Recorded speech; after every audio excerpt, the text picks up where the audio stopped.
Welcome back to another episode of After the License. I'm your host, Jeff Buettner, and this is the podcast where we help real estate agents build their business. As always, if you're listening to the podcast, make sure you check out our YouTube channel. If you're watching on YouTube, you can get this content basically anywhere you get podcasts. Today, we're going to touch on the difference between a real estate brokerage and a real estate team. I'm a part of some of these new real estate agent groups, and I see this question a ton from people who are getting their real estate license. What's the difference? What's the difference between a brokerage and what's the difference between a team? And let's just touch on those. So when you get your real estate license, you have to join a real estate brokerage. In pretty much all 50 states, an agent is underneath a broker.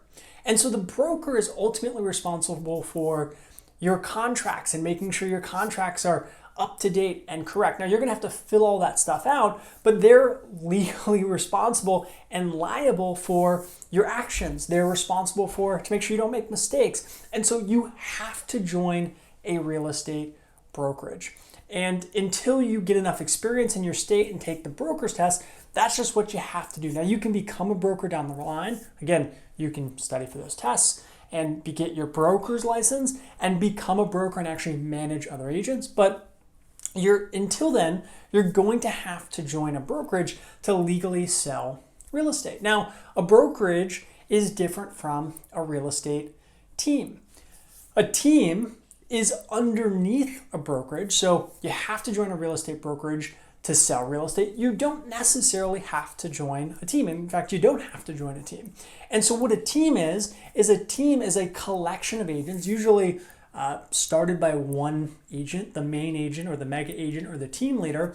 And what they do is within the umbrella of the brokerage, they're providing additional resources, systems, tools to agents on their team that the brokerage doesn't provide. So in previous trainings and podcast episodes, I've touched on this a lot is, you might want to consider a team if you need help paying for leads, if you want some direction, if you want some structure, if you want systems and tools that you can plug into.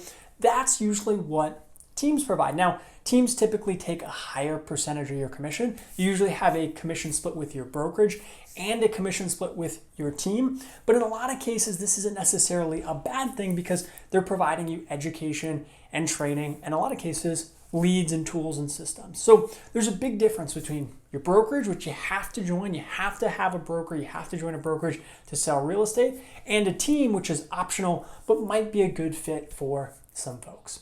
Okay, I hope this was helpful on the difference between a brokerage and a real estate team. As always, if you have questions on this, drop a comment below if you're watching on YouTube, and make sure you check out that YouTube description because we got a ton of great goodies, links to the Facebook Mastermind group, a course on how to build your database and your sphere of influence, and a few other things. Okay, guys, I hope this was helpful, and I'll catch you next time.